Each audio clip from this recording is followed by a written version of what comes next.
पुणे जिल्ह्यातील शिरूर घोडनदी येथील बांधकाम साहित्य व दिनेश स्टीलचे मालक कांतीलाल बोथरा यांनी आपल्या मातोश्री श्रीमती मुळीबाई पन्नालाल बोथरा यांच्या स्मृतीप्रित्यर्थ जिव्हाळा एज्युकेशन ट्रस्ट आयोजित विविध क्षेत्रातील अष्टपैलू 12 गुणवंत महिलांचा सन्मान केलाय। राज्याचे शालेय शिक्षण मंत्री दीपक केसरकर यांच्या हस्ते शाल, पुष्पगुच्छ व स्मृतिचिन्ह देऊन हा यथोचित सन्मान करण्यात आलाय। या कार्यक्रमासाठी शिरूरसह राज्यभरातील अनेक व्यापारी, व्यावसायिक व विविध क्षेत्रातील मान्यवर आवर्जून उपस्थित होते। हा सन्मान स्वीकारण्यासाठी पारनेरचे आमदार निलेश लंके यांच्या पत्नी व अहमदनगर जिल्हा परिषद सदस्य राणीताई लंके, शिरूर हवेलीचे आमदार ॲडव्होकेट अशोक पवार यांच्या पत्नी व पुणे जिल्हा परिषद सदस्य सुजाताभाभी पवार, दौंडच्या चंद्रकला प्रेमसुख कटारिया, पुण्याच्या सुरेखा सतीश सुराणा व मनीषा कल्पेश दुगड, आळेफाटा येथील मंगल विनोद गांधी, शिरूर येथील पुष्पाताई नेमीचंद फुलपगार, उज्ज्वला अभय बर्मेचा व मंगल कांतीलाल बोथरा या सन्मानार्थी उपस्थित होत्या। तर काही कारणास्तव दिनाभाभी प्रकाश धारीवाल, राजस्थानच्या पुष्पा राजेंद्र गोखरू व दौंडच्या कांचन राहुल कुल उपस्थित राहू शकला नाहीत। यावेळी शिरूर हवेलीचे आमदार ॲडव्होकेट अशोक पवार, माजी आमदार पोपटराव गावडे, लोकमत समूहाचे मिलन दर्डा, सतीश सुराणा, संतोष बोथरा, कुंदन कांकरिया, कुणाल लुक्कड, शशिकांत साखला, भारती दुगड, अतुल कांतीलाल बोथरा आदी मान्यवर उपस्थित होते। कार्यक्रमाच्या यशस्वीतेसाठी जिव्हाळा एज्युकेशन ट्रस्टचे अतुल बोथरा, कुणाल लुंकड, चोथमल कोठारी, दिलीप कोठारी, अजित ओस्तवाल, स्वप्नील ओस्तवाल, शुभम बर्मेचा, सारिका नवलाखा, राहुल बोथरा, शशिकांत सांकला आदींनी प्रयत्न केले। तर शिरूर शिक्षण प्रसारक मंडळाचे पदाधिकारी, शिक्षक व शिक्षकेतर कर्मचारी, प्राथमिक व माध्यमिक शिक्षक संघटनांचे पदाधिकारी व अनेक संघटनांनी यावेळी शालेय शिक्षण मंत्री दीपक केसरकर यांनी पुष्पगुच्छ देऊन शुभेच्छा दिल्या। कार्यक्रमाचे सुमधुर सूत्रसंचालन रंजना बोरा व अलका कोलेकर यांनी केले। याच पुरस्कार सोहळ्याचा प्रत्यक्ष आढावा घेतलाय आमचे विभागीय संपादक रवींद्र खुडे यांनी। पाहुयात। या समारंभाला उपस्थित असलेले प्रमुख पाहुणे आणि माजी आमदार व्यक्त करतो। फार उशिरा कार्यक्रमाला जायचं असेल तर मी अगोदरच कळवतो की मला येणं शक्य नाही। खरं तर मी इथे यायला निघालेलो होतो, परंतु 1000 रुपये निधी दिला जाणार आणि त्याच्यासाठी कदाचित पंतप्रधान महोदय स्वतः मुंबईत येतील, त्याला हा कार्यक्रम होणार आहे। नुकतंच आपण 1.25 लाखपेक्षा जास्त लोकांना रोजगाराचं ट्रेनिंग सुरू केलेलं आहे आणि हे ट्रेनिंग पूर्ण झाल्यानंतर 1 वर्षात वेगवेगळ्या नामवंत कंपन्यांमध्ये त्यांना नोकऱ्या दिल्या जाणार आहेत आणि त्याची प्रक्रियासुद्धा चालू आहे आणि जवळजवळ ते प्रशिक्षणार्थी निवडले गेलेले आहेत। त्यामध्ये काम करत असताना महाराष्ट्राची सर्वांगीण प्रगती झाली पाहिजे असा जो विचार घेऊन संपूर्ण सरकार काम करत असताना अनेक कार्यक्रम असतात। कार्यक्रम घ्यायचे की नाही हा प्रश्न असतो, परंतु हा कार्यक्रमामध्ये आमच्या वहिनींचा सत्कार होता। सतीशजी सुराणा माझे 30 वर्ष जुने मित्र आहेत, भावाप्रमाणे आहेत आणि त्याच्या पत्नीचा सुद्धा आपण सत्कार केला, त्याच्याबद्दल बोथराजी मी आपला मनपूर्वक ऋणी आहे। खरं तर प्रत्येक कर्तृत्ववान पुरुषामागे एक स्त्री असते आणि त्यांचं योगदान काय असतं हे मला स्वतःला माहिती आहे, कारण ज्यावेळेला आम्ही राजकारणामध्ये असतो त्याला सर्वात कमी वेळ हा आमच्या घरातल्या लोकांना मिळत असतो। सगळ्यात जास्त अन्याय आपल्या घरातल्या लोकांवर होत असतो आणि राजकारणाची आवड कदाचित नसताना सुद्धा जबरदस्तीने त्यांना राजकारणामध्ये यायला लागतं आणि मग भाषण करायला शिकायला लागतं, इलेक्शन्स लढवायला लागतात आणि मग येईल ती जबाबदारी पेलायला लागते।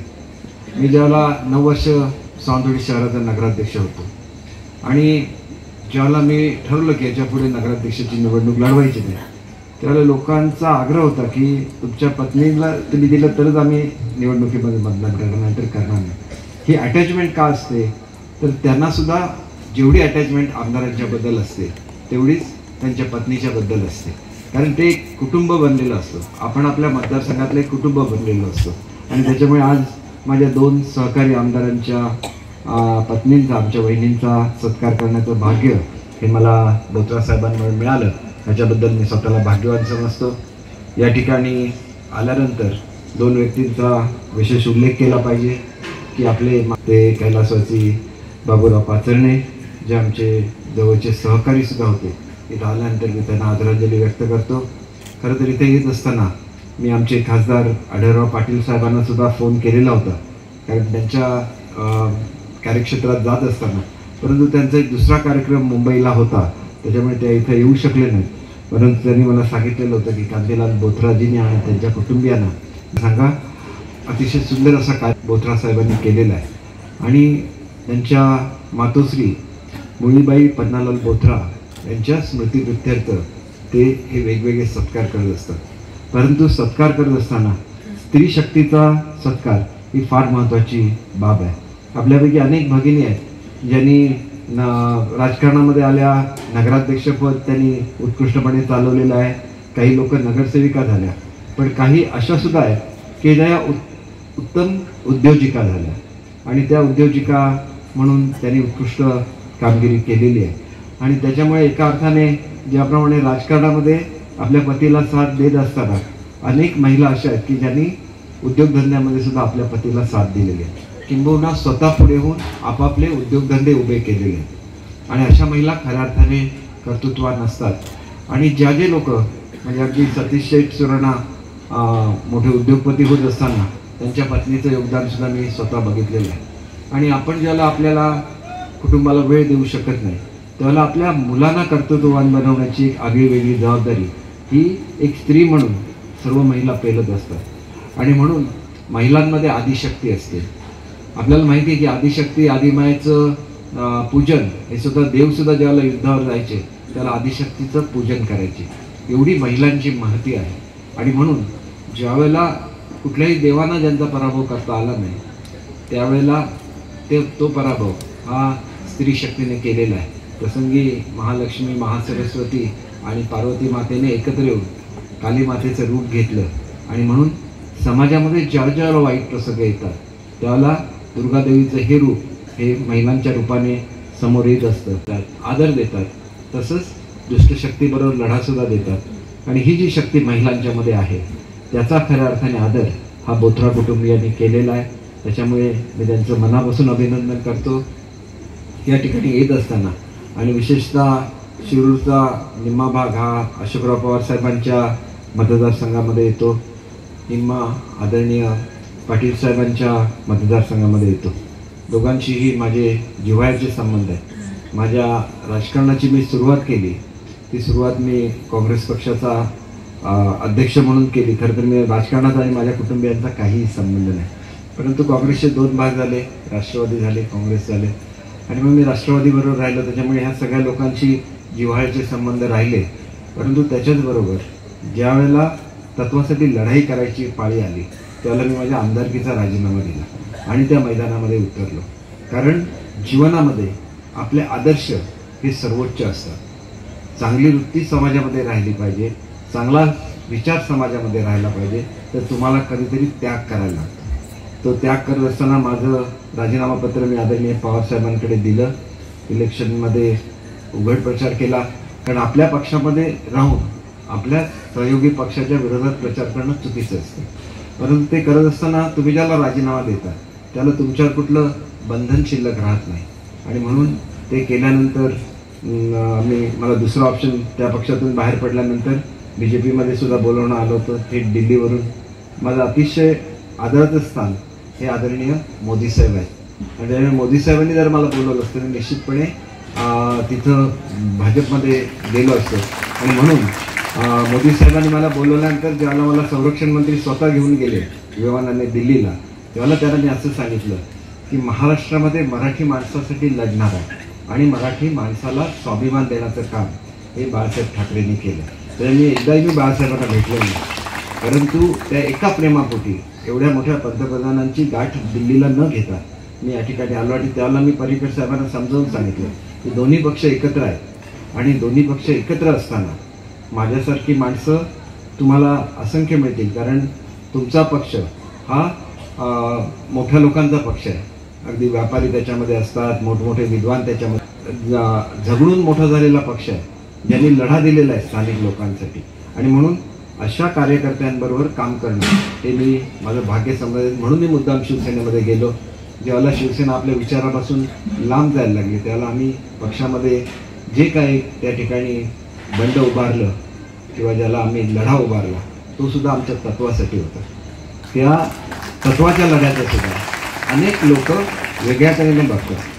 शेवटी स्वाभिमान हा माणसाच्या जीवनामध्ये सर्वोच्च असतो आणि मला आपल्याला निश्चितपणे सांगायचं आहे की तो महाराष्ट्राचा गुणधर्म आहे, तो मराठी माणसाचा गुणधर्म आहे, तो महाराष्ट्राने कधीही सोडलेला नाही। ज्यावेळेला तुमच्याकडे दुर्लक्ष केलं जातं, तुम्हाला बाहेर उभं केलं जातं, त्यावेळेला तो तुमचा अपमान नसतो, तो सर्वसामान्य माणसाचा, सर्वसामान्य जनतेचा अपमान असतो।